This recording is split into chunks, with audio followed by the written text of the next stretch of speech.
Amen. Amen. Gloire à Dieu. Je vous salue dans le nom merveilleux de Jésus. Alors je tiens déjà à bénir le Seigneur pour la présence de Dieu au milieu de nous avant tout.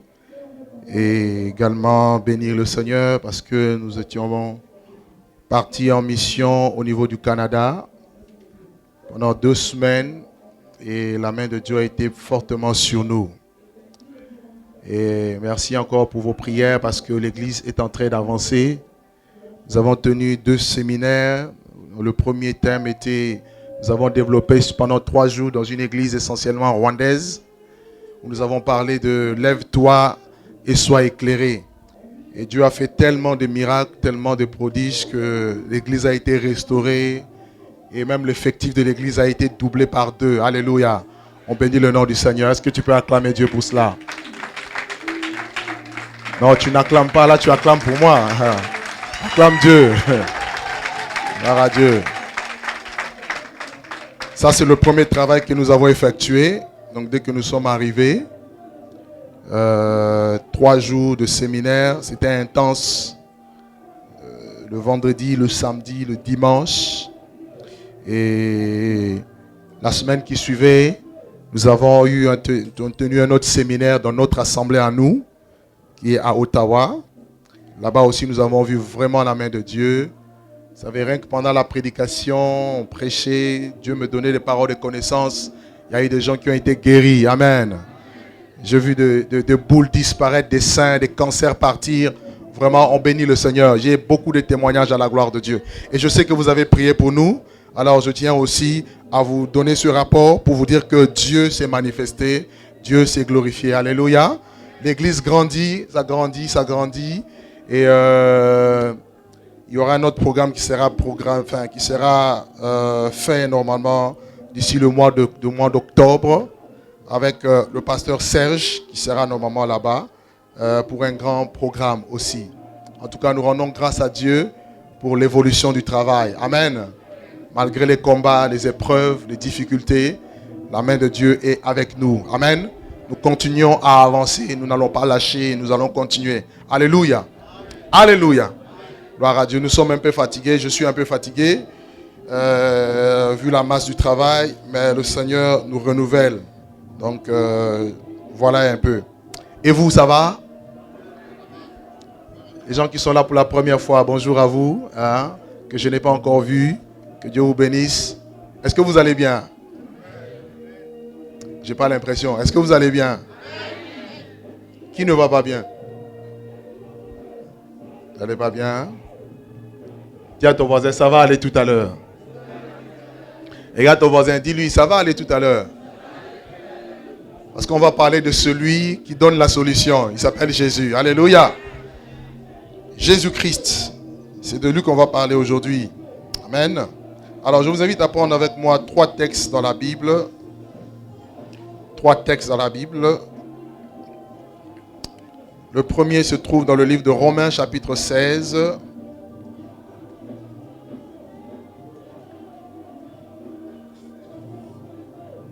Alors, je vais demander à ceux qui ont des chewing-gums, s'il vous plaît, mettez-le de côté. Dieu vous bénira. Pas sous la chaise. Hein, mettez-le juste de côté. Vous pouvez le récupérer à la fin. Sans problème. Merci.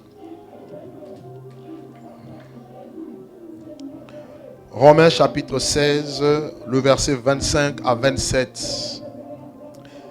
À celui qui peut vous affermir selon mon évangile et la prédication de Jésus-Christ, conformément à la révélation du mystère caché pendant des siècles, mais maintenant manifesté par les écrits des prophètes, d'après l'ordre du Dieu éternel et qui est porté à la connaissance de toutes les nations, afin qu'elles obéissent à la foi.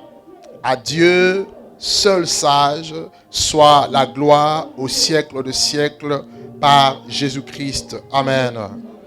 Alors le deuxième texte se trouve dans le livre de Colossiens.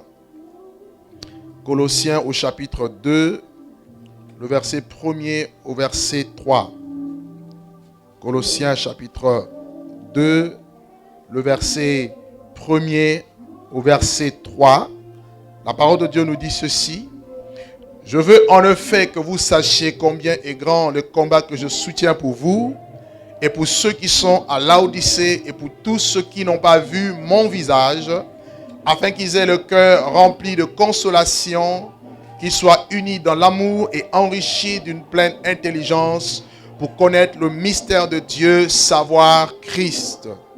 Mystère dans lequel sont cachés tous les trésors de la sagesse et de la connaissance. Le troisième texte se trouve dans le livre des Éphésiens chapitre 3. Éphésiens au chapitre 3, nous prenons le verset 3 au verset 5. Éphésiens 3, le verset 3 au verset 5. C'est toujours l'apôtre Paul qui parle. Il dit, c'est par révélation que j'ai eu connaissance du mystère sur lequel je viens d'écrire en peu de mots. En les lisant, vous pouvez vous représenter l'intelligence que j'ai du mystère de Christ. Il n'a pas été révélé aux fils des hommes des autres générations, comme il a été révélé maintenant par l'Esprit aux saints apôtres et prophètes de Christ. Ce mystère, ce que les païens sont cohéritiers et forment un même corps et participent à la même promesse en Jésus-Christ. Amen.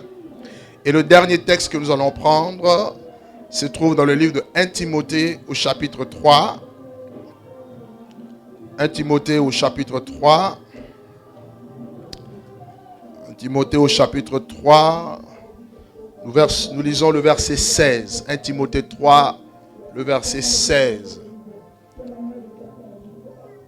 1 Timothée chapitre 3, le verset 16. Et sans contredit, le mystère de la piété est grand.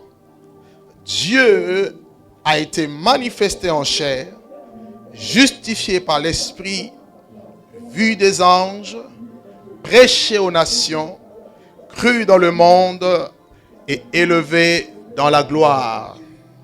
Amen. Je répète ce passage. Et sans contredit, le mystère de la piété est grand.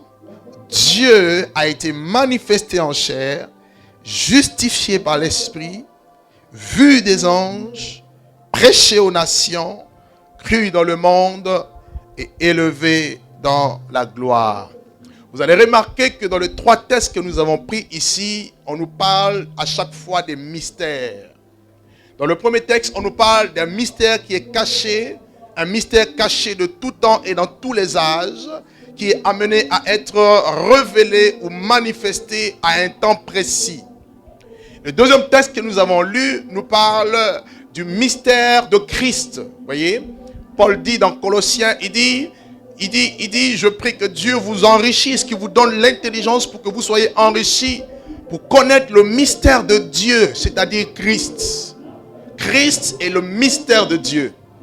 Et dans Éphésiens 3, il parle de mystère de Christ. Il dit, c'est par révélation que j'ai eu connaissance des mystères que je viens de vous écrire. Donc je ne l'ai pas appris d'un homme. On ne m'a pas dit qui était Jésus. Mais c'est par révélation que j'ai eu connaissance de ce mystère que je viens de vous écrire. Alléluia. Et le dernier passage nous parle du mystère de la piété. Il dit, le mystère de la piété est grand. Alors, pourquoi à chaque fois, en parlant de Jésus, ils vont donner, l'apôtre Paul va parler à chaque fois de mystère. Pourquoi? C'est ce que je veux d'abord expliquer. Qu'est-ce que c'est d'abord un mystère? Un mystère, le terme mystère, c'est un terme emprunté d'un vocabulaire religieux grec qui désigne une doctrine particulière ou encore des pratiques secrètes. Quand on parle de mystère, on voit des choses qui sont secrètes, des choses qui ne sont pas accessibles à tout le monde, des choses qu'on garde, qu'on réserve. Et pour avoir la connaissance de ce mystère, il fallait être initié. C'est pour cela que vous verrez dans la plupart des sciences, notamment les sciences occultes, on parle souvent de l'initiation. Vous voyez, on vous prend, on vous initie pour que vous puissiez avoir la connaissance de certains mystères, d'où le terme illuminé, illuminati. Voyez, on vous éclaire, on vous donne des informations, on vous donne des révélations concernant un ordre, concernant une organisation pour que vous soyez plus ou moins supérieur à d'autres par la connaissance que vous avez de ce mystère. Voyez, ça c'est sur le plan général. Et bibliquement parlant, un mystère se définit comme une vérité qui est tenue secrète. Une vérité qui est tenue secrète ou encore cachée et qui est appelée à être révélée ou encore à être manifestée. C'est ça l'expression, je dirais, c'est ça la définition du mot mystère. Donc ce n'est rien d'autre qu'une vérité qui est cachée ou qui est tenue secrète jusqu'à un temps. Et vous verrez que dans le Nouveau Testament, le mot mystère revient plusieurs fois. La Bible nous parle de plusieurs types de mystères. Le mystère de Babylone, le mystère, les mystères du royaume. Il y a plusieurs mystères dont parle le Nouveau Testament. Mais vous verrez que parmi tous ces mystères, un seul est le plus grand et un seul concerne la personne pour laquelle nous sommes réunis ici. Alléluia. Jésus-Christ. Est-ce que vous m'entendez? La Bible dit que là où 2 ou 3 sont assemblés en son nom, il est au milieu d'eux. Nous ne venons pas nous assembler parce que nous sommes un club, mais c'est parce qu'il nous a réunis, parce que nous croyons en son nom et parce que nous voulons le servir. Voyez? Donc, un mystère exprime donc une action. Un mystère exprime une dispensation tenue secrète jusqu'à un temps fixé, c'est-à-dire le temps où l'Esprit de Dieu avait décidé de sa propre autorité de rendre visible ou encore de rendre manifeste la chose qui était autrefois tenue secrète, qui est le mystère. C'est un peu difficile, mais je veux m'expliquer. Donc un mystère, c'est quelque chose qui est tenu secrète jusqu'à un temps marqué par Dieu. Dieu lui-même, de par sa propre autorité, décide de se révéler, de se manifester aux hommes. Et à un temps précis, parce qu'il est maître des temps et des circonstances. Il a fractionné le monde dans le temps, par rapport au temps. Et il fait toutes choses par rapport au temps. Amen. Amen.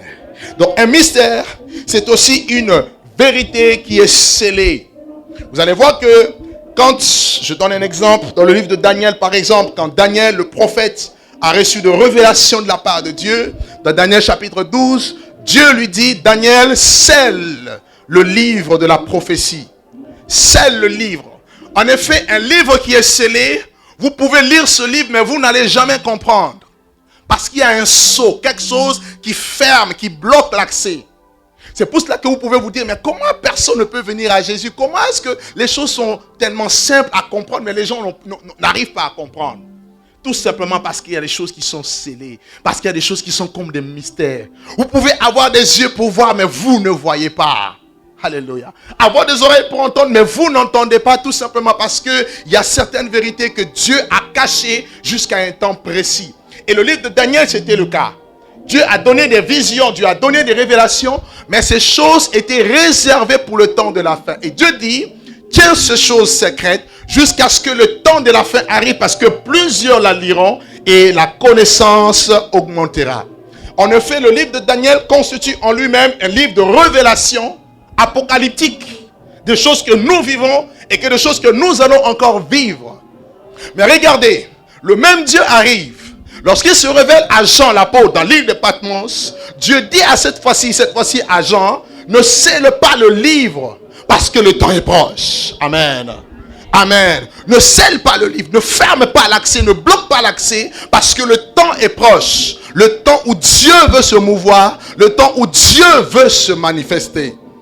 Et je peux vous assurer que nous sommes dans ce temps où Dieu veut se manifester. Amen. Si tu crois avec moi cette parole, tu dis Amen. Je ne crois pas à un temps, je ne crois pas à un Dieu révolu. Je ne crois pas à un Dieu du passé. Mais je crois plutôt qu'il y a des gens qui ne sont pas disposés. Voilà pourquoi on ne voit pas la main de Dieu. Mais la Bible me dit que Dieu n'a pas changé. Les temps peuvent changer, les événements peuvent changer, les circonstances peuvent changer, les hommes peuvent changer, les bâtiments peuvent changer. Mais Dieu reste le même. Il est le même hier, aujourd'hui et éternellement. Donc Donc le problème n'est pas Dieu, le problème c'est nous. Alors voulons-nous bouger avec lui ou voulons-nous rester statiques? Ou sommes-nous dans des raisonnements? C'est là la grande question. Dieu n'a pas changé. Et je crois en un Dieu glorieux. Donc le livre d'Apocalypse nous parle de la révélation. Apocalypse, en grec, apocalypsis. Action de dévoiler, de révéler, d'enlever le voile, tout ce qui nous empêchait de voir. C'est-à-dire, tous les mystères que Dieu avait cachés depuis le siècle sont maintenant accessibles à cause du Fils de Dieu. Est-ce que tu comprends jusque-là? Donc, pourquoi des mystères? Pourquoi est-ce que Dieu, Jésus-Christ est un mystère? Pourquoi? Pourquoi était-il un mystère? La réponse est simple. Dieu est un Dieu de mystère. Je veux que tu comprennes. Le Dieu que tu pries, le Dieu que tu sers, c'est un Dieu de mystère. C'est-à-dire, il est rempli de mystère. Tu ne peux pas le cerner. Dieu, tu ne peux pas dire, je le connais, c'est comme mon grand-père. Non, parce que la manière dont il est et il agit diffère du temps, de l'espace, des circonstances, des hommes, des générations, des lieux. Lui-même décide de se manifester comme il veut, à qui il veut, quand il veut. Est-ce que tu comprends? Donc c'est un Dieu de mystère. C'est pour cela qu'il faut le chercher. Amen. La parole de Dieu nous dit dans le livre de Osée chapitre 6, le verset 3. Osée chapitre 6, le verset 3. Il est dit, connaissons et cherchons à connaître le Seigneur. Alléluia. Connaissons et cherchons à connaître l'Éternel. Donc il y a deux mots là qui nous intéressent. Le premier mot c'est connaissons l'Éternel. Et deuxièmement, cherchons à connaître l'Éternel. Parce que lui-même, sa personne est un mystère, il faut chercher.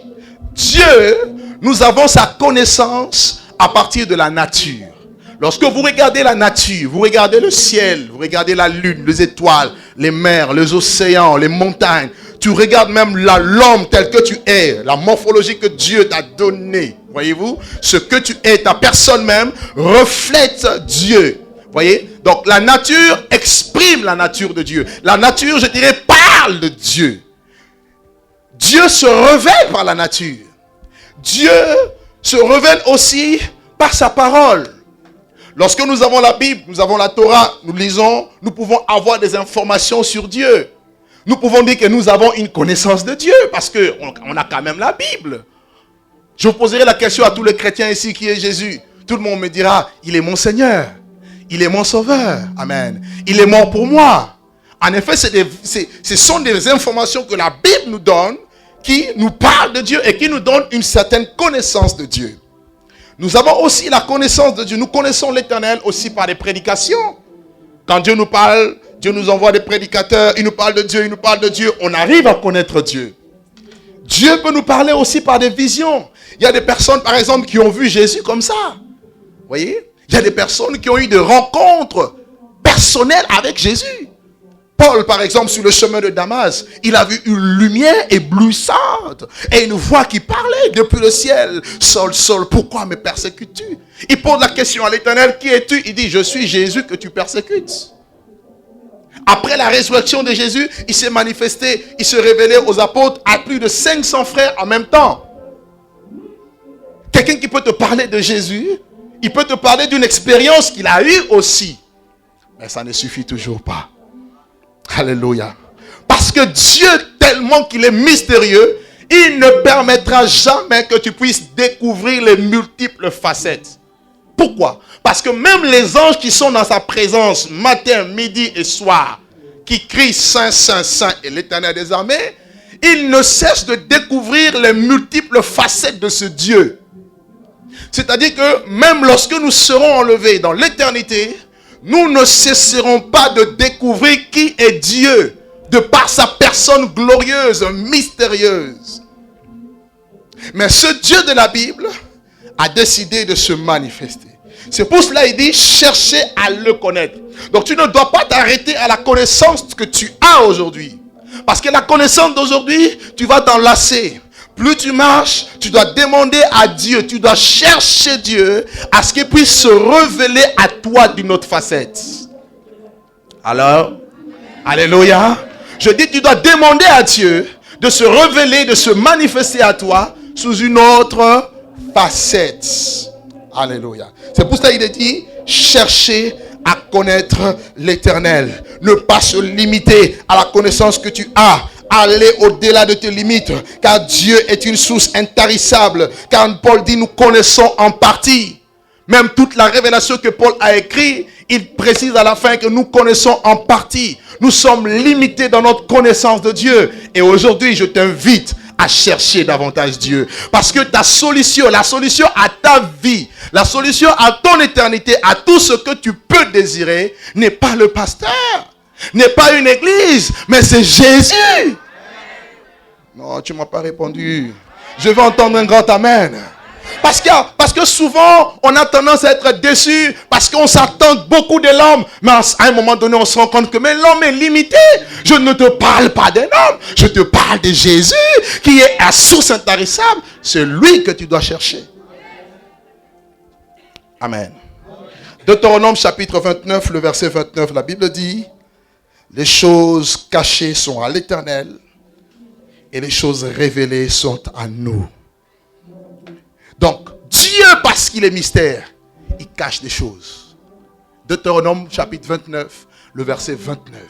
Il dit, les choses cachées sont à l'Éternel, mais les choses révélées sont à nous.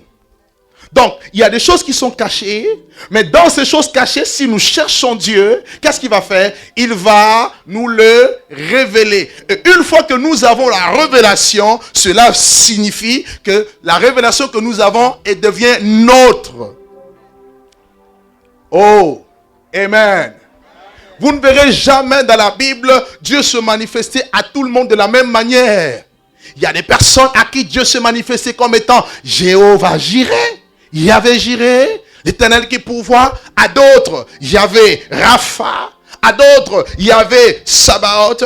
À d'autres, Yahvé Nissi. À d'autres, Yahvé Tchikenu. À d'autres et à d'autres. Donc, il y a plusieurs multiples facettes de la révélation de Dieu. Parce que ton problème ne correspond pas à mon problème.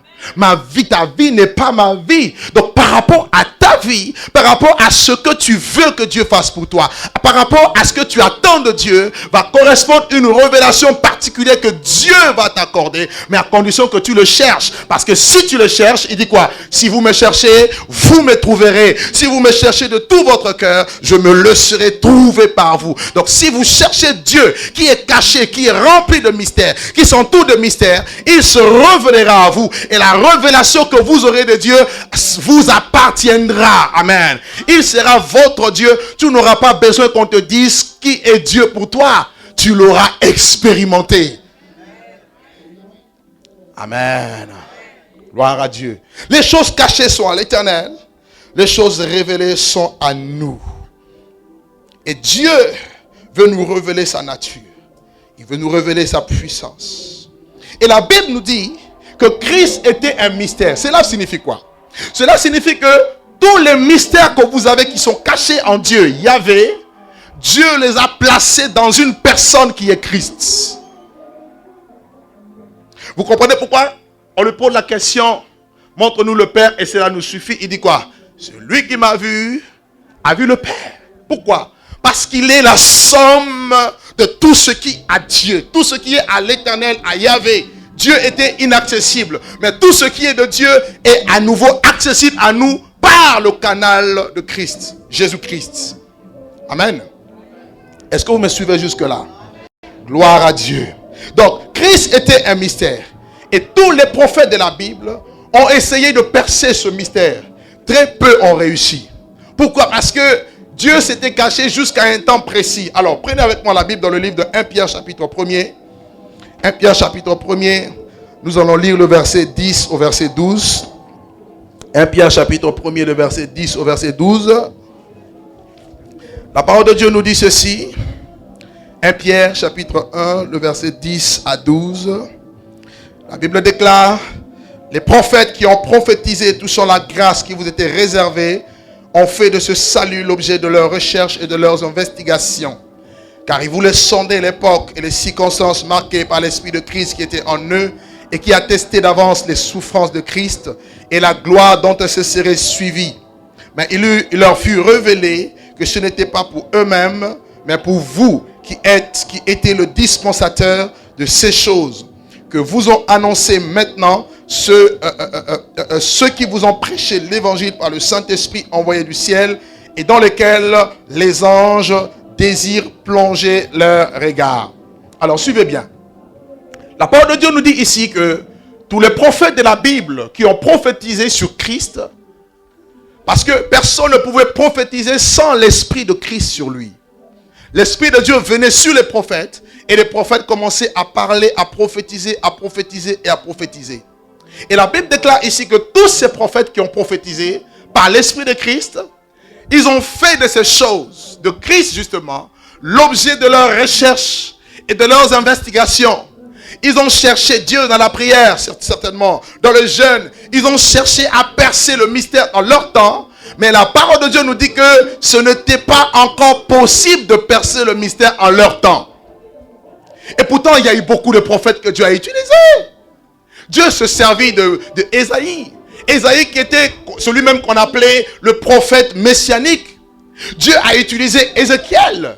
Dieu a utilisé Jérémie. Dieu a utilisé Daniel. Dieu a utilisé Samuel et tant d'autres prophètes. Et la Bible dit, tous ces prophètes qui ont prophétisé sur lui, ils ont fait de ces choses l'objet de leur recherche. Ils se sont mis à chercher.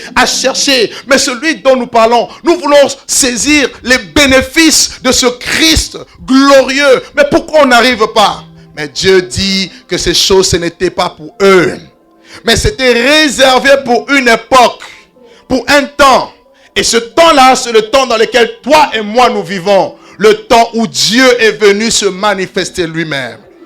Galates chapitre 4 nous dit quoi? Quand les temps furent accomplis, Dieu envoya son Fils, né d'une femme et né sous la loi, afin qu'il puisse racheter les hommes et les femmes de la loi. Il y avait un temps que Dieu avait marqué et il fallait que ce temps-là arrive.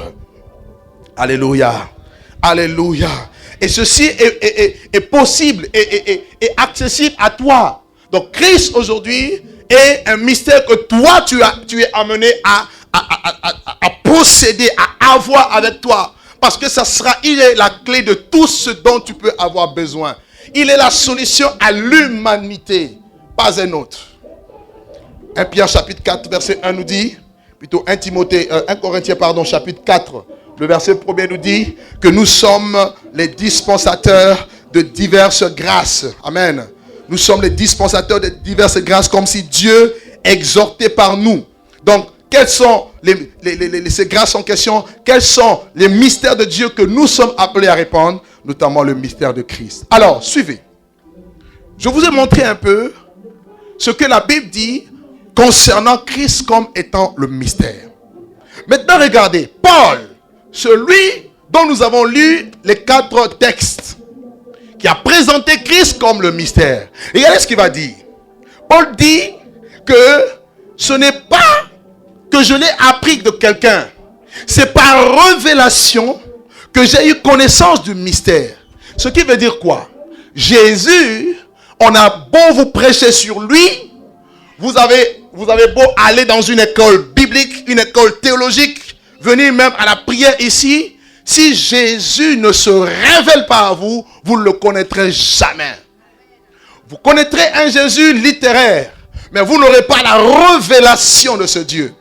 Et la faiblesse des chrétiens aujourd'hui, je veux vous montrer que la révélation de Jésus est liée à notre identité en tant qu'Église. La faiblesse de la révélation, ou je dirais le manque de révélation de qui est Jésus pour nous, fait de nous des chrétiens faibles. Des chrétiens qui ne s'engagent pas dans l'œuvre de Dieu. Des chrétiens qui traînent le pied. Des chrétiens qui ne savent pas qu'est-ce qu'ils veulent. Parce qu'on ne connaît pas ce Dieu. Paul, lorsqu'on l'a arrêté, une fois on l'a arrêté, on dit, écoute, tu vas aller à Jérusalem. Un homme a commencé à prophétiser par l'Esprit. Celui à qui appartient cette ceinture sera arrêté. Il sera emmené à Jérusalem et on le tuera. Et les disciples ont commencé à supplier Paul, n'y va pas, tu vas mourir. Vous savez la réponse de Paul? Paul dit, je suis prêt. non seulement à être liés, mais à mourir pour la cause du nom de Jésus. Oh, où sont ces enfants de Dieu aujourd'hui? Parce qu'ils connaissent leur Dieu. Ils sont prêts à aller avec lui jusqu'à la mort. Ce ne sont pas les choses de ce monde qui vont ralentir mon élan avec lui. Jamais. Parce que je sais en qui j'ai cru. Il dit, ce n'est pas un homme qui me l'a appris. Paul, à l'époque de Paul, il y avait des écoles théologiques, des écoles rabbiniques. Ce n'est pas l'école de Hillel qui m'a appris cela. Ce n'est pas l'école de Shammai qui m'a appris cela. Ce n'est même pas au pied de Gamaliel que j'ai appris qui est Jésus. Il dit, ces choses qui étaient pour moi des gains, je les ai regardées comme une perte à cause de l'excellence de la connaissance de Jésus. Il dit, je regarde toutes choses comme de la boue afin de gagner Christ. Paul avait reçu la révélation et je prie aujourd'hui que Dieu donne à quelqu'un la révélation de Jésus, parce que c'est cette révélation qui va changer ta mentalité, c'est cette révélation qui va changer ta vie, c'est cette révélation qui va changer ton destin, c'est cette révélation qui va changer ta destinée. La révélation. Il dit, je ne l'ai pas appris à l'école. C'est par révélation. Oh mon Dieu, que Dieu donne la révélation à quelqu'un. Seigneur, que les écailles des yeux de quelqu'un tombent aujourd'hui. Que le voile des yeux de quelqu'un tombe pour qu'il voie briller la splendeur de l'évangile de Christ. Il dit, en peu de mots que je vous ai écrits, vous pouvez vous imaginer l'intelligence que j'ai du mystère de Christ. Regardez, il continue. Il n'a pas été révélé aux personnes, aux prophètes d'autrefois. C'est-à-dire les prophètes d'avant n'ont pas reçu cette connaissance ni cette révélation comme maintenant il est révélé aux saints apôtres et prophètes de l'agneau. Je suis enfant de Dieu, je suis apôtre de Jésus, je suis prophète de Jésus et ce mystère m'est accessible.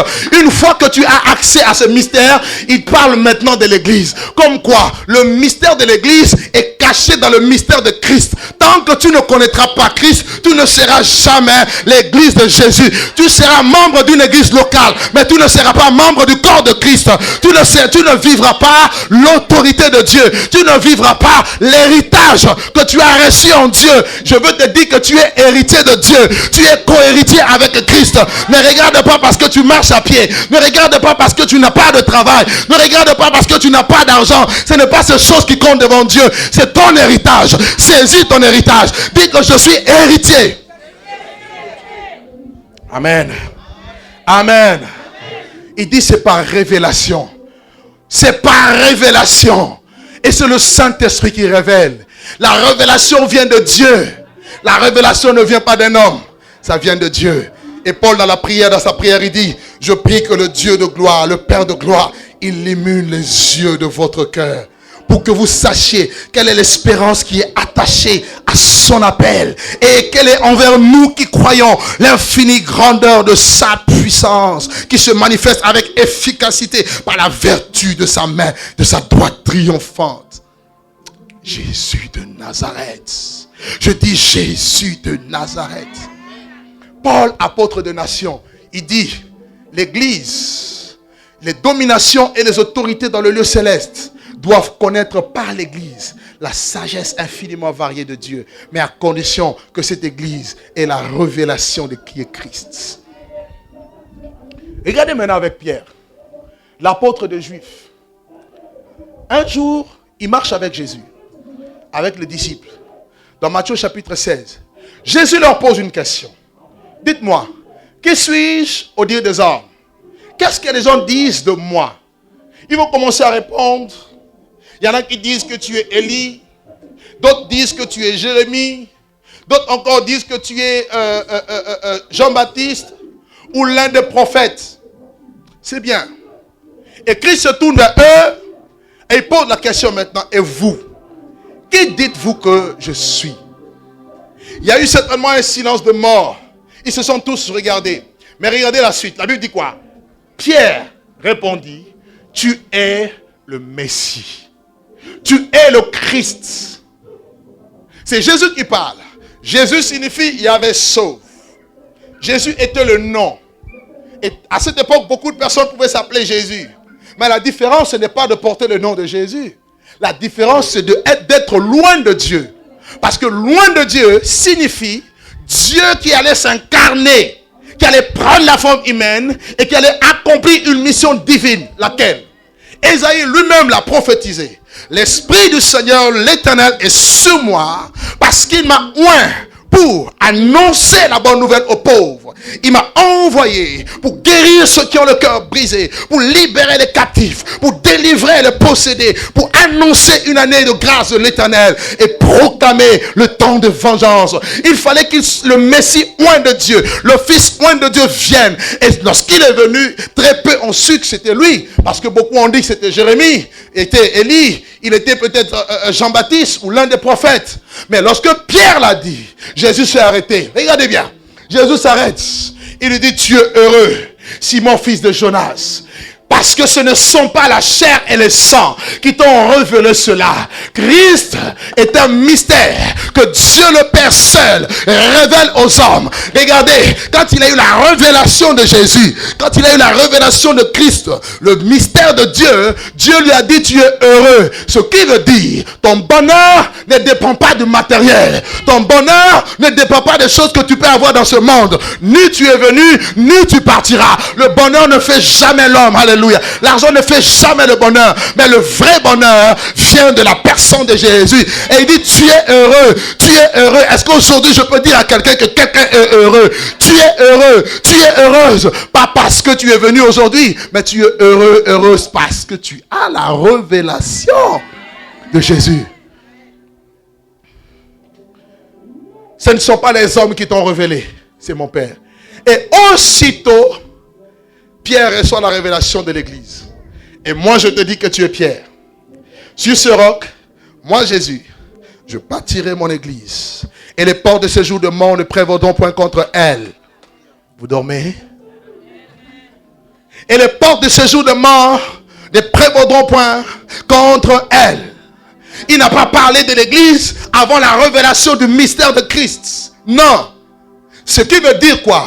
C'est que tu dois comprendre que c'est la révélation. C'est sur la révélation de Jésus qu'est bâtie l'église. Tu ne m'as pas compris.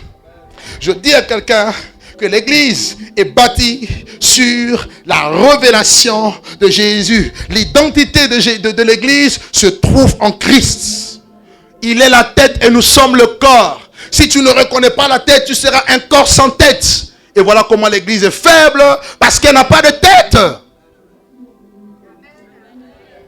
Le mystère de Christ. Alléluia. On ne dort pas. Est-ce que vous m'entendez? Est-ce que vous me comprenez un peu? Regardez tout de suite. Après que Paul ait reçu ce mystère, il va y avoir quelque chose qui va se passer. Je vais d'abord commencer par Pierre. Une fois que Pierre a reconnu ce mystère, Jésus parle de l'église et Jésus lui dit, je te donnerai les clés du royaume. Tout ce que tu liras sur la terre sera lié dans les cieux. Amen. Et tout ce qui te déliera sur la terre sera délié dans les cieux. Et regardez tout de suite. Aussitôt Satan est venu. Jésus maintenant commence à dire, vous savez, il faut que le Fils de l'homme soit arrêté, qu'il aille à Jérusalem, qu'il souffre et qu'il meure. Mais attention, le troisième jour, il ressuscitera d'entre les morts. Quand Pierre entend cela, Satan entre en Pierre. Et Satan commence à dire à Pierre, à Jésus, par le canal de Pierre, à Dieu ne plaise, cela ne t'arrivera pas. À Dieu ne plaise, cela ne t'arrivera pas. Pourquoi? Parce que la seule chose que le diable redoute, c'est la révélation du mystère de Christ dans ta vie. Tu ne m'as pas compris. Je me prêche à moi-même aujourd'hui. Je vous dis la vérité. Je dis que lorsque Pierre a répondu à la question de Jésus, par la révélation du Père, aussitôt le diable est venu. Jésus a commencé maintenant à révéler son identité ou encore sa mission. Telle était la mission du Christ. Et Pierre dit, non, à Dieu ne plaise, tu ne mourras pas. Le diable a voulu contrecarrer le mystère. Parce que le mystère ne s'arrêtait pas à la manifestation de Dieu sur terre. Ça allait plus loin. Vous comprenez? Tout de suite, Jésus discerne par l'esprit et il dit, arrière de moi Satan. Il n'a pas dit Pierre, tais-toi. C'est Pierre qui parlait, mais il n'a pas parlé à Pierre. Il dit arrière de moi Satan. Et je dis aujourd'hui arrière de moi Satan. Parce que qu'est-ce que Satan fait? Il veut t'empêcher d'avoir la révélation de mystère de Jésus. Écoutez-moi bien. Je dis bien, écoutez-moi bien. Il veut empêcher l'église, les chrétiens, les enfants de Dieu, de connaître Jésus, de connaître la révélation de Jésus. Parce qu'il sait que si tu as cette révélation, plus personne ne pourra t'arrêter. Et Paul, connaissant cela, il dit quoi? Colossiens 2, le passage que je vous ai donné. Il dit, je soutiens un grand combat pour vous. Un combat contre qui? Contre Satan. Parce que Satan ne voudra jamais que vous et moi, vous puissiez avoir la révélation de Jésus. Paul dit, si notre évangile est encore voilé, il est voilé pour les incrédules, pour ceux dont le Dieu de ce siècle a aveuglé l'intelligence, pour qu'ils ne voient pas briller la splendeur de l'évangile. Et le diable, il est malin, il fait tout pour que tu aies des yeux, mais que tu ne vois pas, que tu ne réalises pas la potentielle, la gloire, la puissance qu'il y a dans le nom de Jésus qui vit en toi, que tu ne comprennes pas que tu peux être petit, mais que celui qui est en toi est plus grand que celui qui est dans le monde, que tu es petit, mais que tu es le temple de Dieu, que tu es le temple du Saint-Esprit. Le Dieu créateur du ciel et de la terre a décidé d'habiter en toi. Est-ce que tu me suis? Est-ce que tu me suis? Ne dormez pas s'il vous plaît. On ne dort pas. Quand on parle de Jésus, on ne dort pas. Amen. Amen. Je ne vous entends pas. Amen. Je ne suis pas venu vous parler de ma personne. On n'en a rien à faire. Poussière je suis, je retournerai dans la poussière. Mais lui demeure éternellement. Il est vivant au siècle de siècles. Il est le véritable Dieu. Et Satan n'aime pas qu'on parle de lui. Je dis bien Satan n'aime pas. Il n'aime pas qu'on parle de Jésus. Parce qu'il sait que si vous découvrez qui est Jésus, c'est fini pour lui. Prêchez quand vous voulez, prier. Mais quand vous n'avez pas la connaissance de Dieu, vous êtes faible. Alléluia. Dis à ton voisin, arrière de moi Satan. Il t'a pas écouté, dis-lui, arrière de moi Satan. Dis-lui encore, arrière de moi Satan. Pourquoi? Et Pierre continue, Paul plutôt, il continue et dit, le mystère de la piété est grand. En quoi est-ce que ce mystère de la piété est grand? Regardez, il va parler de 6 points. Et de 6 points essentiels dans 1 Timothée chapitre 3. Il dit, Dieu a été manifesté en chair. Arrêtons-nous un peu là. Créateur du ciel et de la terre, le Dieu invisible dont la mer soutient toutes choses, s'est manifesté en chair, comme pour compléter, pour affirmer la révélation d'Ésaïe. Voyez? Et la Vierge deviendra enceinte, elle enfantera un fils qu'on lui donnera le nom de Emmanuel, ce qui veut dire Dieu avec les âmes, Dieu parmi les âmes. Car un enfant nous est né, un fils nous a été donné, et la domination reposera sur son épaule. On l'appellera admirable, on l'appellera conseiller, on l'appellera Dieu puissant, on l'appellera Père éternel, on l'appellera Prince de paix. Car celui qui donne l'accroissement à l'empire. Et la parole a été faite chair. Au commencement était la parole. Et la parole était avec Dieu. Et la parole était Dieu. En elle était la vie. Et la vie, la lumière des hommes. Tout ce qui existe, existe par la parole. Et rien de ce qui existe n'existe sans la parole. Mais voyez-vous, cette parole est venue. Elle est devenue chair. Elle a habité parmi les hommes. Pleine de grâce et de vérité. Nous avons contemplé sa gloire. Comme la gloire unique du Fils de Dieu vivant. Venu de Dieu le Père. Jésus est Dieu. Alléluia. Je dis Jésus est Dieu. Car en lui habite corporellement toute la plénitude de la divinité. Il est Dieu fait homme. Dieu a marché sur terre. Dieu a marché sur terre. Non, j'ai une bonne nouvelle à t'annoncer. Il n'est pas resté au ciel, mais il est descendu. Et il a marché sur cette terre avec une mission. Dieu a été manifesté. C'était un mystère caché, mais ce mystère a été manifesté. Ce mystère est visible. Oh, ce que j'aime avec Dieu, quiconque l'invoquera, où que tu sois, celui-là sera sauvé. Ses yeux sont en tout lieu, où que tu sois. Jonas était dans le ventre du poisson, sous terre. Il a invoqué celui qui ne dort ni ne sommeille, et il est venu le délivrer. Alléluia, alléluia, alléluia, alléluia. Jésus est Dieu. Il est Dieu. C'est pas un semblant ou un rescapé de Dieu. Un Dieu rescapé. Il est tombé par hasard. Ce n'est pas le petit Dieu que tu vas avoir souterrain là, la protection. On m'a donné ça au village avant de dormir. Non, frère. Non, non, non, non, non, non. J'ai pas besoin de ces choses. Si tu les as, jette-les. Il est Dieu. Esprit et vie. Je dis esprit et vie. Dieu a été manifesté en chair. Deuxièmement, Paul dit, il a été justifié par l'esprit. Or, qu'est-ce que cela signifie, justifié par l'esprit? Cela signifie quoi? Il fallait que le Fils de Dieu, le Fils de l'homme meure. Si Pierre a dit à Jésus, tu ne mourras pas, à Dieu ne plaise, cela ne t'arrivera pas. Parce que dans la Bible, dans la loi, il est écrit que le Messie ne mourra pas.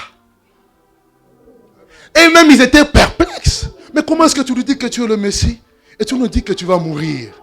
Non. Le problème c'est que Dieu avait caché une phase. La phase de la mort et de la résurrection.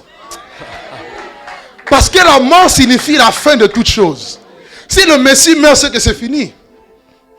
Mais le problème, c'est que le grain de blé qui tombe à terre, s'il ne meurt, il reste seul. Mais il faut qu'il meure afin qu'il porte des fruits en abondance et pour l'éternité. Oh my God!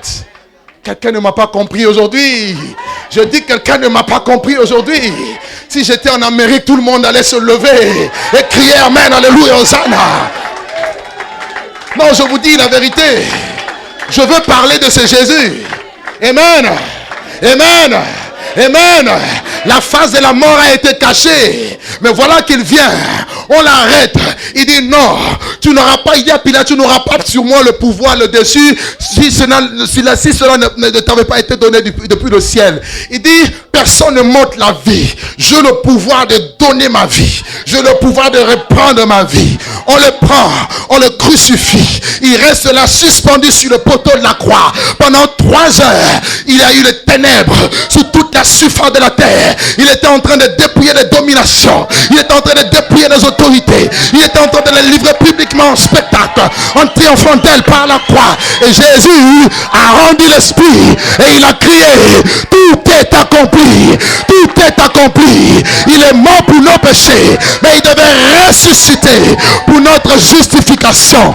Et attendez s'il vous plaît, quand il est mort, la terre a tremblé pour dire que je ne peux pas recevoir celui qui m'a créé. La terre n'a pas pu supporter l'éclat, la gloire et la puissance de ce Dieu qui était rentré en son sein. Mais pendant qu'il était dans le sein de la terre, il est parti libérer les captifs. Il a libéré Abraham, il a libéré Daniel, il a libéré, alléluia, Jérémie. Il les a tous libérés. Et le 3e jour, comme lui-même l'avait dit, de même que le Jonas a fait 3 jours et 3 nuits dans le ventre du poisson, le Fils de l'homme fera 3 jours et 3 nuits dans le sein de la terre. Le 3e jour, sans le secours d'aucun homme, la pierre a été roulée et un ange s'est assis dessus. Jésus est ressuscité par la puissance du Saint-Esprit. On pose la question, pourquoi cherchez-vous parmi les morts celui qui est vivant? Il est pris dans le tombeau et il est ressuscité.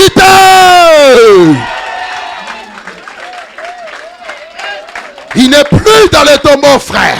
Je Je ne te parle pas d'un Dieu mort. Je ne te parle pas des statuettes, mais je te parle d'un Dieu vivant. Je te parle de Jésus qui a été justifié par l'Esprit.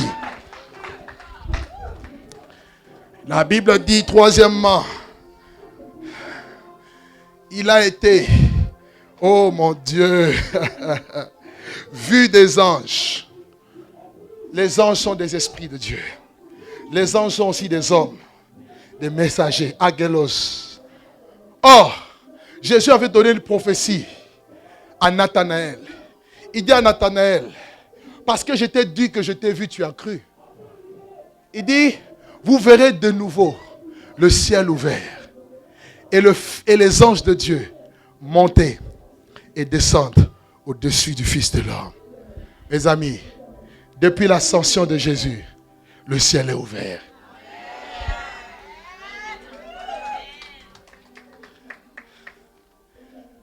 Ton ciel noir là au-dessus là, quelqu'un l'a ouvert. Je dis, quelqu'un l'a ouvert. Maintenant c'est toi de monter. Quand tu montes dans la prière, tu vas le voir. Tu sais tu vas le voir où? Il est assis à la droite de la majesté divine de Dieu. Non, la droite est ici. Il est assis à la droite. Et quand on te persécute, il ne reste pas assis. Il se lève.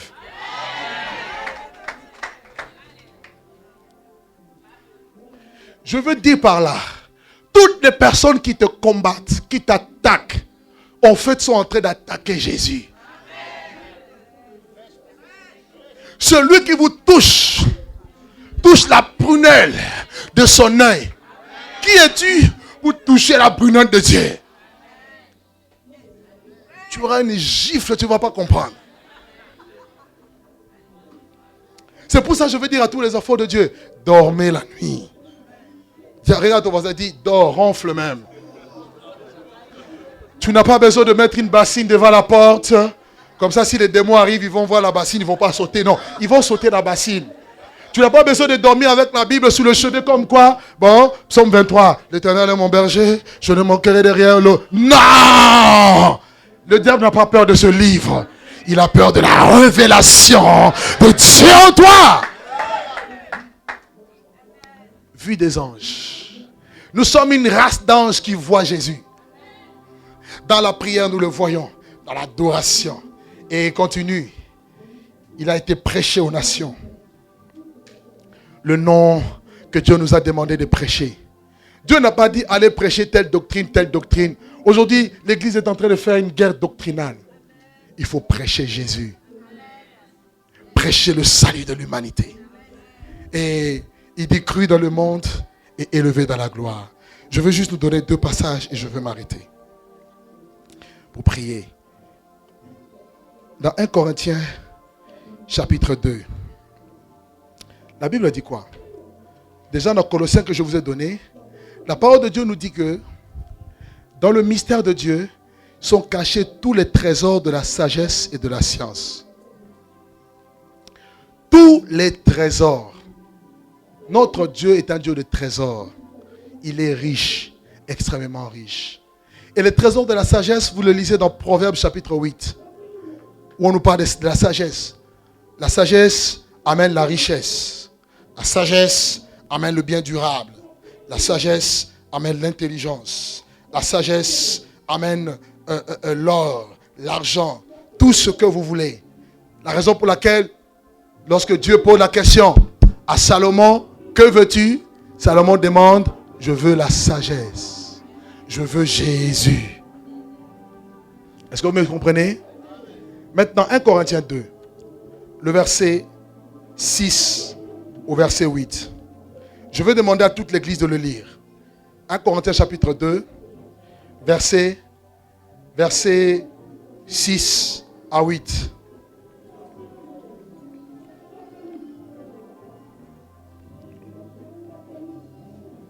Vous avez trouvé?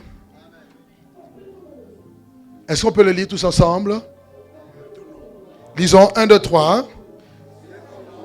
C'est une sagesse que nous prêchons parmi les parfaits.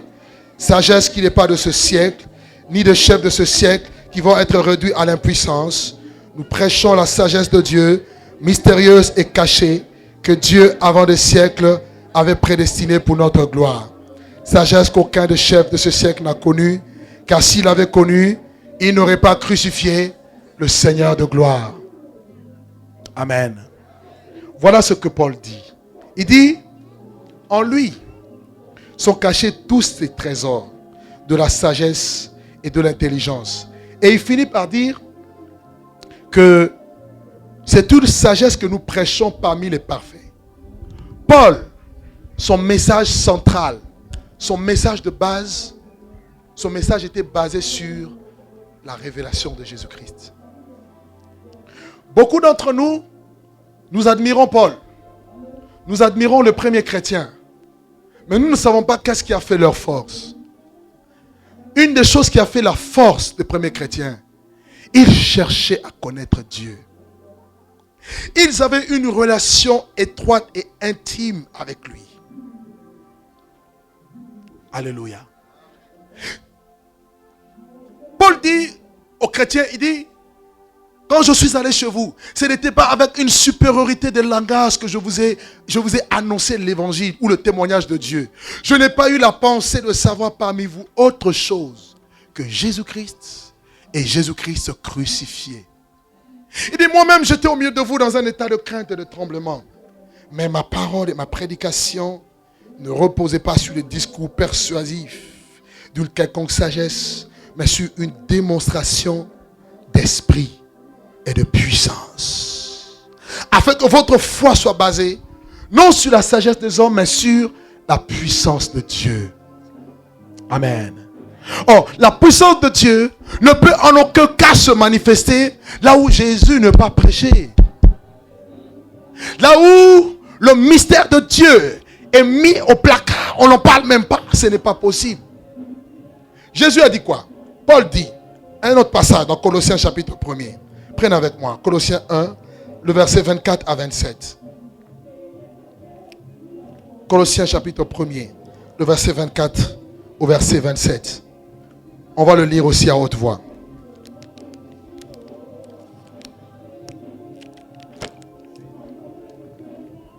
Tout le monde a trouvé? Nous pouvons lire ensemble. 1, 2, 3. Ah non, tout le monde n'a pas trouvé. Colossiens chapitre 1, le verset 24 au verset 27. Il a dit quoi? Je me réjouis maintenant dans mes souffrances pour vous, et ce qui manque aux souffrances de Christ, je l'achève en ma chair pour son corps qui est l'Église. C'est d'elle que j'ai été fait ministre selon la charge que Dieu m'a donnée auprès de vous, afin que j'annonce pleinement la parole de Dieu, le mystère caché de tout temps et dans tous les âges, mais révélé maintenant à ses saints. Dieu a voulu leur faire connaître la glorieuse mystère de ce parmi les païens, savoir,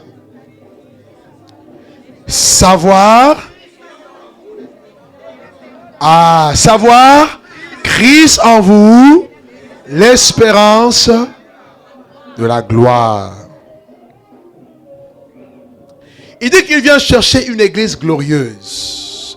Une église qui marche dans la gloire. Et cette église doit être basée, doit marcher avec la révélation. Christ est le fondateur et Christ est le fondement de l'église. Et l'église n'aura jamais la gloire de Dieu en dehors de lui. Il dit, je veux que vous puissiez connaître ce mystère. C'est à cause de ce mystère que je souffre. Moi, Paul, je suis arrêté, mis en prison, afin que vous sachiez quelle est la glorieuse, les richesses glorieuses qui se cachent dans ce nom. Christ en vous, l'espérance de la gloire. Où est la gloire aux yeux de Dieu aujourd'hui? L'église a perdu la foi. Nous n'avons plus la foi qui déclenche le miracle, la foi qui fait que nous puissions voir la gloire de Dieu. Nous avons perdu l'espérance en Dieu. Et aujourd'hui, la gloire de Dieu ne se manifeste plus. Quand je parle de l'église, je ne parle pas de quelques personnes que Dieu peut utiliser. Je parle d'une onction corporative. Dieu peut utiliser mon frère, mais ce n'est pas pour autant qu'il va utiliser ma soeur. Pourquoi? Parce que lui, s'il comprend, il sera malheur entre les mains de Dieu. Mais où est cette église glorieuse? Dieu veut une église dans la gloire. Amen. Amen. Moi, je veux voir cette église. Est-ce que tu veux la voir? Sincèrement, est-ce que tu veux voir cette église? Il n'est pas mort avec les apôtres. Non.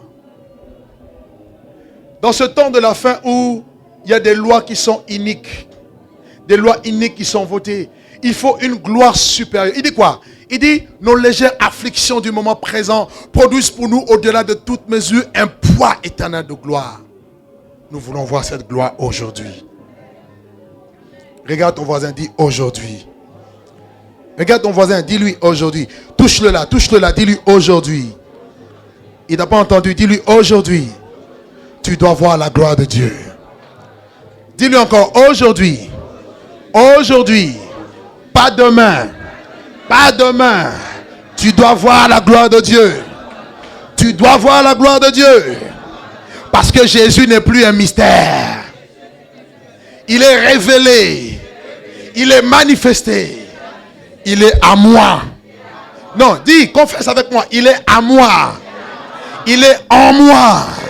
Ce qui veut dire, oui, confesse, ce qui veut dire que la gloire de Dieu est avec moi et en moi. Et en moi. Ce n'est pas pour toi, mais c'est pour moi. Dieu n'a pas changé. Je veux l'expérimenter. Je veux l'expérimenter. Mon oreille avait entendu parler de ces choses. Aujourd'hui, mes yeux doivent voir. Confesse avec moi. Aujourd'hui, mes yeux doivent voir. Hier, j'ai entendu ces choses. J'ai vu ces choses avec les autres. Mais je veux les vivre personnellement. Personnellement. Parce que Jésus m'appartient. Il m'appartient. Il est ma gloire. C'est lui qui relève ma tête. Celui qui relève ma tête. Même si ma tête était courbée.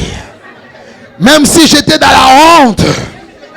Mais aujourd'hui, Jésus me relève. Mais aujourd'hui, Jésus me redresse. Mais aujourd'hui, Jésus me donne sa gloire.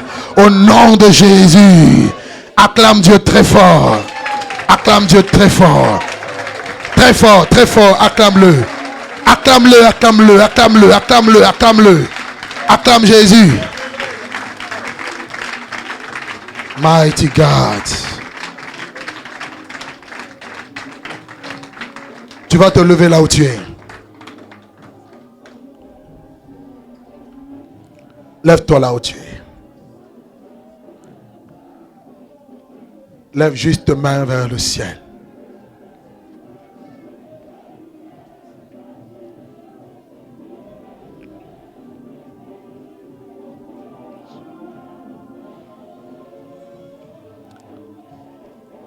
Tu vas prier. Tu vas dire à Dieu que tu veux qu'il se révèle à toi. Qu'il ne soit plus un mystère. Que tout ce qui était comme écaille, voile en toi, que cela tombe aujourd'hui au nom de Jésus. Élève ta voix là où tu es. Commence à prier Dieu. Élève ta voix. Tu n'as pas besoin d'être timide. Pendant que tu as tes yeux fermés, élève ta voix. Commence à prier. Prie.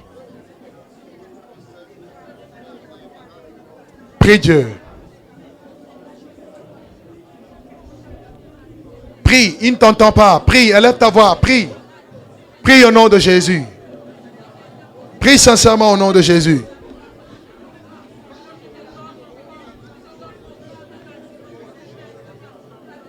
Prie au nom de Jésus.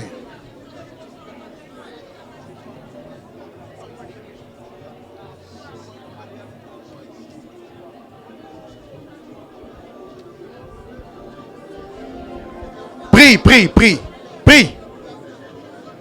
Prie, prie. Ne t'arrête pas s'il te plaît. Prie.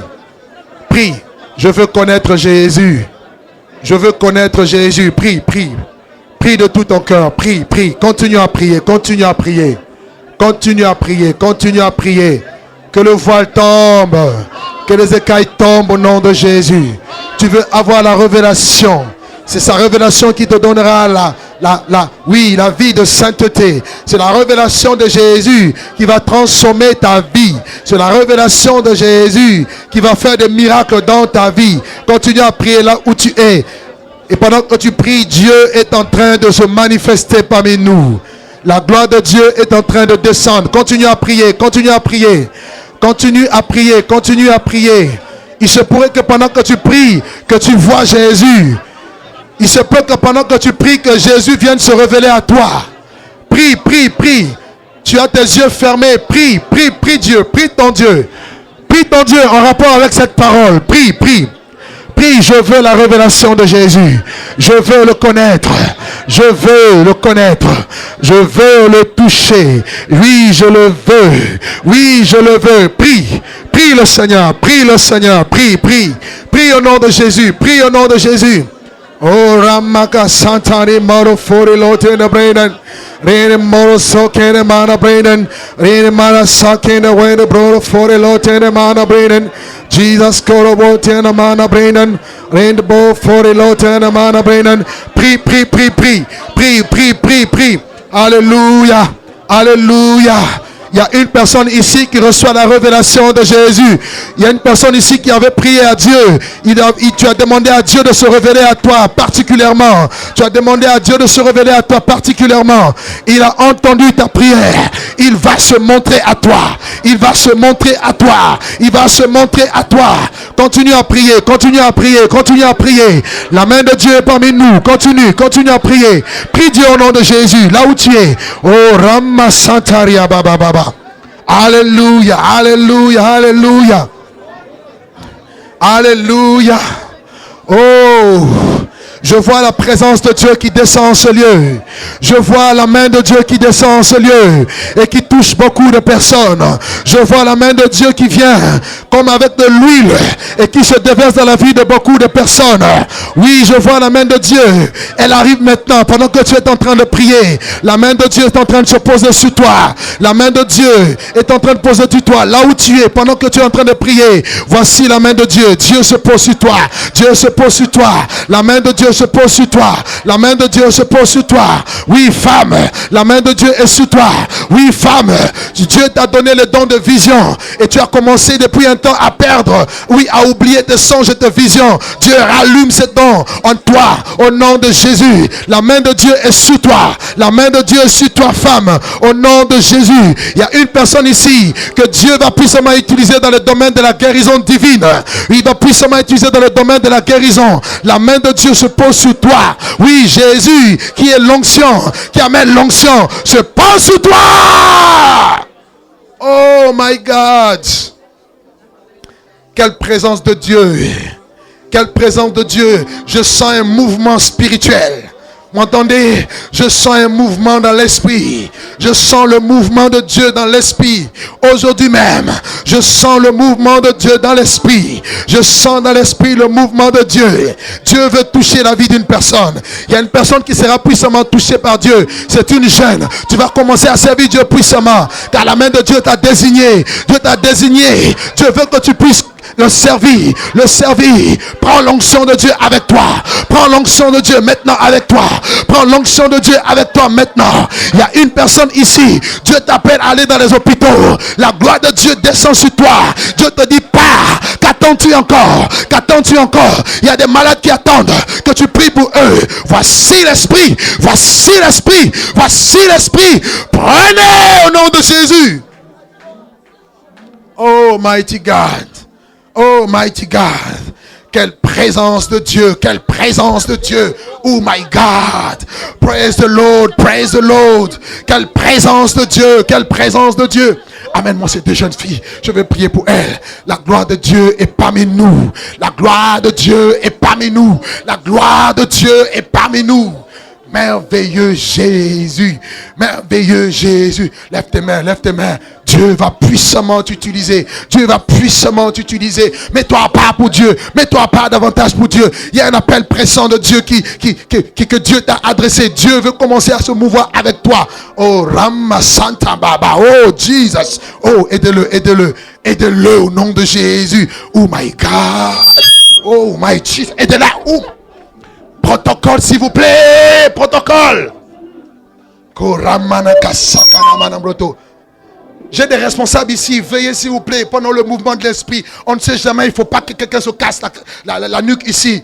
Seigneur, merci pour ton onction. Merci pour ton onction. Je dis que je sens l'onction de Dieu. Christ en nous, l'espérance de la gloire. Christ en nous, l'espérance de la gloire. Christ en nous, l'espérance. Tu as longtemps fui l'appel de Dieu. Tu as longtemps fui l'appel de Dieu. Dieu te dit, ton heure a sonné. Fille, ton heure a sonné. Lève-toi et sers Dieu puissamment, car Dieu va puissamment t'utiliser. Oh my God. Tous. Merveilleux Jésus. Amène-moi cette jeune encore. Celle-là, pardon. Je vais prier pour elle. Oui, elle. Seigneur, merci pour ton onction. Seigneur, merci pour ta grâce. Seigneur, merci. Vraiment, aide-moi avec le micro, s'il te plaît. Maman, viens. Je vais prier pour toi. Oh mon Dieu. Oh mon Dieu. Oh mon Dieu. Oh mon Dieu. L'Esprit de Dieu me parle d'une personne. L'Esprit de Dieu me parle d'une personne qui veut monter une affaire d'ici 3 mois. Tu as demandé à Dieu de te confirmer s'il est dans l'affaire. Et tu veux par cette affaire soutenir l'œuvre de Dieu. Je veux te voir tout de suite. Arrive devant tout de suite, je veux prier pour toi. Car Dieu a entendu ta prière. Dieu va ouvrir des portes. Dieu va te bénir financièrement. La main de Dieu est sur toi. La main de Dieu est sur toi. La main de Dieu est sur toi. Arrive devant vite. Je veux prier pour toi. Femme, touche. Oh mon Dieu. Touche. Touche.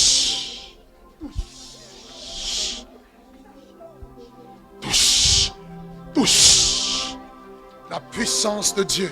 Aidez-moi à enlever ça. Aidez-moi à enlever ça.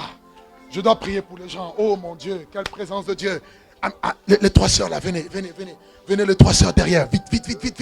Venez les 3, vite. Mets-toi à part pour Dieu. Mets-toi à part pour Dieu. Oh my God. Dieu t'appelle, il t'aime. Tu ne mourras pas, tu vivras. Et tu raconteras la gloire de Dieu. Dieu veut se servir de toi pour toucher beaucoup de ceux du milieu dans lequel il t'a tiré. Dieu te dit, mets-toi à part. Je veux te bénir. Il y a une grande bénédiction. Et Dieu te dit, je t'attends. Tu es comme dans un carrefour. Tu hésites. Dieu te dit, je t'ai déjà montré le chemin. Suis ce chemin et tu verras ma gloire. Tu verras ma gloire. Alléluia. Tous. Lève tes mains. Amen là. Je peux voir aussi les enfants, puis s'il vous plaît, tous les enfants peuvent venir, je vais prier pour elles. Ton heure a sonné. Oh mon Dieu. L'équipe technique, je veux mon adoration, s'il vous plaît. L'équipe technique, vous rêvez beaucoup, s'il vous plaît. Oh mon Dieu. Voici la main de Dieu sur toi. Elle va beaucoup prophétiser. Et le diable a beaucoup attaqué, le diable a beaucoup combattu.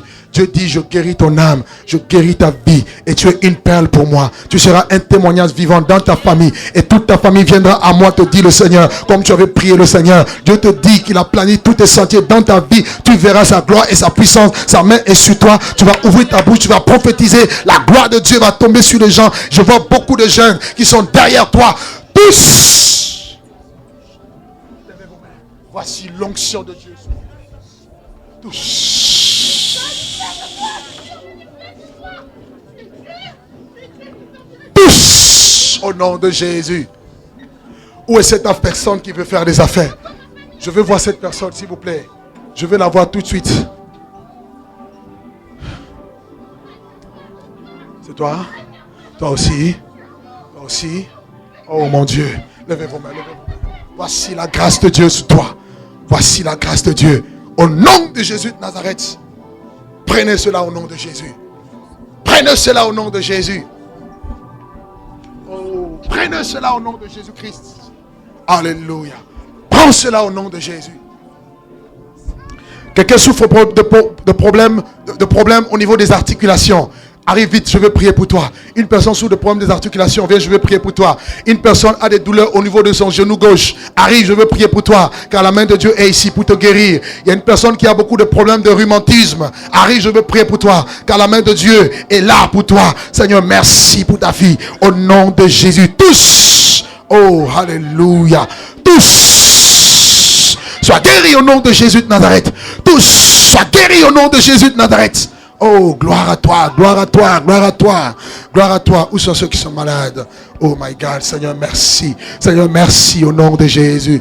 Dieu a une armée. Dieu va se mouvoir. J'étais en prière. L'Esprit de Dieu m'a dit, le temps de la mouvance de l'Esprit de Dieu est arrivé. Dans toutes nos réunions, attendez-vous à un mouvement puissant de l'Esprit. Et en même temps, Dieu me dit d'avertir. Il y a des personnes que l'ennemi veut envoyer pour essayer de détruire l'œuvre de Dieu. Mais je pars, je casse vos plans déjà en avance au nom de Jésus-Christ de Nazareth. L'œuvre de Dieu, cette œuvre va aller de l'avant. Je vois un mouvement de réveil puissant. Je vois des jeunes, je vois des Français, je vois des Françaises. Je vois une armée qui se lève et qui sert Dieu avec la flamme de Dieu. Dieu va utiliser beaucoup ici dans le domaine de la prédication. Préparez-vous. Il y a 2 personnes qui reçoivent l'onction prophétique pendant que je parle. Il y a 2 personnes qui reçoivent l'onction prophétique. Vous allez prêcher l'évangile. Voici l'onction de Dieu sur vous. Prenez! Oh my God! Jesus Christ! Il y a des prédicateurs ici. Il y a des prédicateurs ici avec le revêtement de l'onction, avec le revêtement de la puissance de Dieu. Préparez-vous car l'heure de Dieu a sonné. L'heure de Dieu a sonné. Arrive, je vais prier pour toi. Mathie, viens, je vais prier pour toi aussi. Oh mon Dieu, touche ces enfants, bénis-les, que l'onction de Dieu ne le lâche jamais, Seigneur. Que la gloire de Dieu demeure dans leur vie au nom puissant de Jésus de Nazareth. Au nom puissant de Jésus. Seigneur, merci pour l'onction. Oh my God. Oh, tu es merveilleux, Seigneur. Alléluia. Alléluia. Oh, la main de Dieu sur toi. Jesus, Jesus. Que personne ne vous minimise. Mettez-vous à part pour Dieu. D'accord? Vous priez où? Vous priez où? Dans quelle assemblée? C'est la première fois que vous venez ici. Vous avez une église? Moi, je suis déjà venu ici plusieurs fois. Hein? Cherchez à servir Dieu. Il y a des talents qui sont cachés en vous, qui vont commencer à se manifester. D'accord? Mettez-vous à part pour Dieu. Dieu vous attend et Dieu veut se servir de vous puissamment. Seigneur, merci au nom de Jésus. Alléluia. Alléluia. Alléluia. Est-ce qu'on peut acclamer encore le nom de Jésus? Est-ce que tout le monde peut acclamer le nom de Jésus? Il y a une personne ici qui souffre de problèmes de bronchite. Une personne ici souffre de problèmes de bronchite. Arrive vers moi, je vais prier pour toi. Il y a un enfant ici qui a des problèmes de troubles respiratoires. Vous pouvez vous asseoir dans la présence de Dieu. Merci. Il y a un enfant ici qui a des problèmes de troubles respiratoires. Amenez-le vite, je veux prier pour lui. Au nom de Jésus. Lorsqu'une parole de connaissance sort, essayez d'arriver vite. Je dis bien, un enfant ici a un problème de troubles respiratoires. Si le parent peut me l'amener rapidement. On va prier au nom de Jésus. Il y a une personne ici qui cherche du travail. Tu es fatigué, tu déposes de CV, rien. Tu veux que ces choses changent, arrive. Viens, vite. C'est toi, hein? Seigneur, merci pour l'onction de Dieu. Au nom de Jésus de Nazareth. Et je prie que tu sois guéri de ton mal. Au nom de Jésus de Nazareth, maintenant même. Seigneur, merci de lui accorder le travail. Un miracle va se produire dans votre vie. En quelques temps. Raymond est où? Raymond, please. Tiens-moi ça, s'il te plaît, mon frère. La grâce de Dieu est sur vous. Seigneur, merci d'ouvrir des portes. Et toutes les portes qui étaient fermées, je les ouvre maintenant même au nom de Jésus-Christ. Alléluia. Oh my God. Vous aussi. Jesus. Seigneur, merci. Tu ouvres les portes maintenant au nom de Jésus de Nazareth. Recevez ce que vous attendez de la part de Dieu. Aujourd'hui même, au nom de Jésus. Oh my God. Reçois ce que tu attends de Dieu. aujourd'hui même, au nom de Jésus-Christ de sa part. Alléluia, alléluia, alléluia. Une personne ici, tu as des problèmes des yeux. Souvent, tu sens comme s'il y avait du sable dans tes yeux. Ça t'empêche de bien voir. Arrive, je vais prier pour toi. Arrive, il y a une guérison de Dieu. Dépêchez-vous, s'il vous plaît. Si vous êtes concerné, venez vite. Car la puissance de Dieu est là. Seigneur, merci de toucher cette femme et de la guérir maintenant sous l'onction du Saint-Esprit. Au nom de Jésus. Merci, mon frère. Seigneur, merci pour le miracle de la guérison. Au nom de Jésus. Maintenant même, au nom de Jésus-Christ. Oh, gloire à Dieu, gloire à Dieu, gloire à Dieu, gloire à Dieu. Seigneur, merci pour le miracle de la guérison. Tu les guéris au nom de Jésus-Christ de Nazareth. Tu les guéris aujourd'hui même au nom de Jésus. Oh, gloire à Dieu, gloire à Dieu. Alléluia, alléluia. Je veux voir l'enfant qui a le problème de... L'enfant qui... Ok, ça y est. Il y a une personne, j'ai dit, qui souffre de problème de bronchite. C'est bien ça? Le cas, c'était quoi? C'était bronchite? Ah. Oh, merci Jésus. Merci pour ta grâce maintenant. Soyez guéris au nom de Jésus-Christ.